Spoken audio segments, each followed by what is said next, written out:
Subscribe to our YouTube channel and press the bell icon to get the latest updates.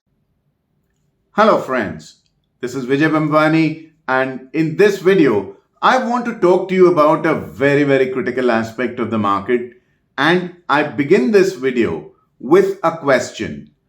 What do you think are the similarities between the presumptions that were present in the construction of the supergiant cruise ship, the Titanic, which sank in its maiden voyage, and the presumptions that are present within the investor and trader communities in the stock markets? I'm not talking about the sinking of the Titanic. I'm talking about the presumptions in its construction and the presumptions that investors and traders have in their minds about trading or investing in the stock market. You see, the engineers who built the Titanic had built watertight compartments or watertight doors, which they presumed would seal off any leakage. Should there be any leakage in the hull of the Titanic, that portion of the ship could be sealed off and the ship would remain unsinkable. What they did not bargain for was the fact that water cannot really be controlled and it flows from one place to the other unhindered due to its sheer force. Money supply in the stock market is similar to the flow of water. Money speaks the language of profit, and wherever it makes or it seeks or it witnesses the promise of higher profits, it flows from the lower profit area to the higher yielding area.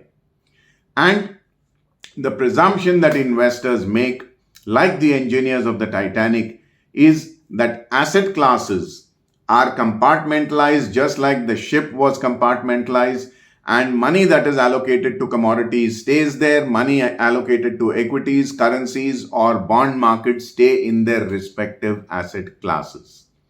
Nothing can be further away from the truth.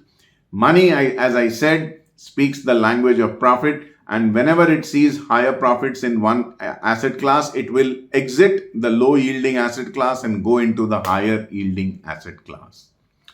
The flow of money is controlled by the central banker in any country, and the cost of money is also controlled by the central banker. The cost of money being the interest rate, and the RBI's Monetary Policy Committee is meeting between the 6th and 8th of April 2022. And the final outcome, the decision, will be made on Friday as to whether the interest rates are to be changed, if at all. Now, what will happen if the RBI was to raise interest rates? Basically, to answer that question, you need to ask yourself, what is money? Money to many companies, especially banking and non-banking financial corporations or NBFCs, is both the raw material and the finished product. If you bear with me, I'll explain this concept to you. Money is a raw material for an NBFC for the simple reason that NBFCs raise finance by way of debt from fixed deposit holders, non-convertible debenture holders, and other corporate deposits. Now, to that extent, the interest that they pay is the cost of money or raw material. And when an NBFC is lending money, say HDFC Limited is lending money to a house owner who's buying a property based on leverage from the loans that he's taken from HDFC Limited. Now, he's going to pay an interest to HDFC. If the fixed deposit interest that HDFC Limited is paying is 6.5%, and hypothetically charging, say, 11.5%, 12.5%, or 13% to the borrower, the spread is the profit. Now, what will happen on Friday is if the RBI was to raise the interest rate, which is the cost of money, the raw material cost of these NBFCs and banks is likely to go up.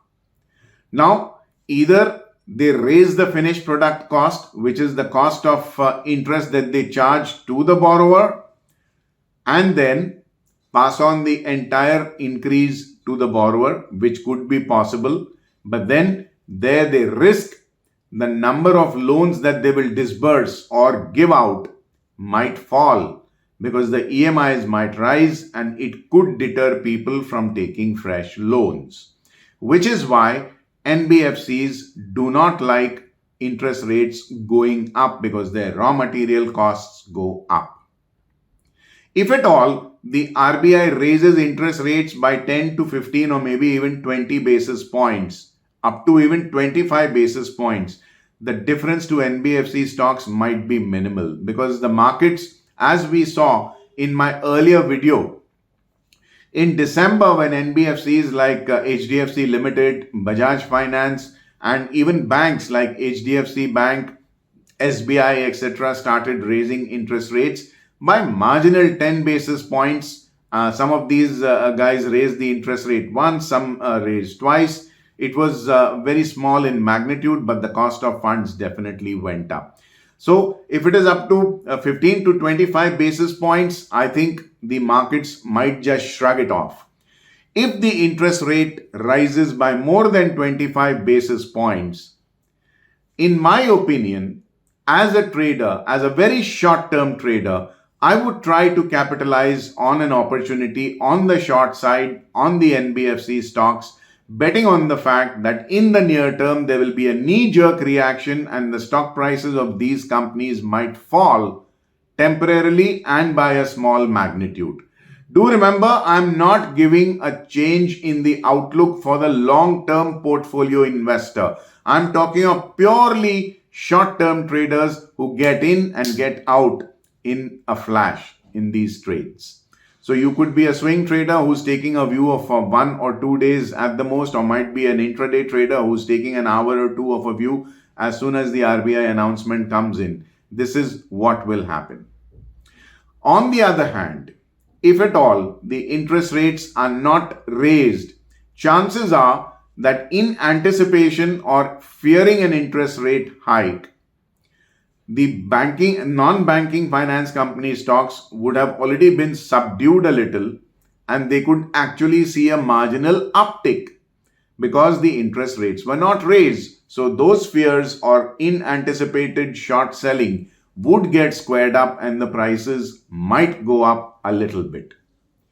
You see, the idea for a trader is to make money from any event, howsoever small and howsoever brief in tenure, so that he can put food on the table for his family and improve his P&L account, his profit and loss account at the end of the year. When the markets provide opportunities and the RBI's Monetary Policy Committee invariably meets every 2 months, and this does provide a trading opportunity for a trader, hey, why let an opportunity go by without trying to cash in on some chips? So you have my game plan. If interest rates are to go up, NBFC stocks might come down. And how do you know which stocks to trade? In my earlier videos, I've talked about the snap quote window, how the LTQ must be below the ATP, which would justify a sell. And if at all interest rates are not hiked, which stocks would you buy? The stocks where the LTQ is trading above the ATP. You see, if the markets present adversities, there is also an opportunity hidden in adversity for a knowledgeable trader who finds solutions around these problems. There is profit at the end of every problem. On this cheerful note, my friends, I bid goodbye to you, not before reminding you to click like on this video if you liked what you saw. Subscribe to my YouTube channel if you haven't already done so. Good, bad or ugly, I always welcome your feedback in the comment section. And help me reach out to fellow like-minded investors and traders by referring my video to your family and friends. I thank you for your patience till we meet again in my next. This is Vijay Bambwani signing off for now. Take care. Bye-bye.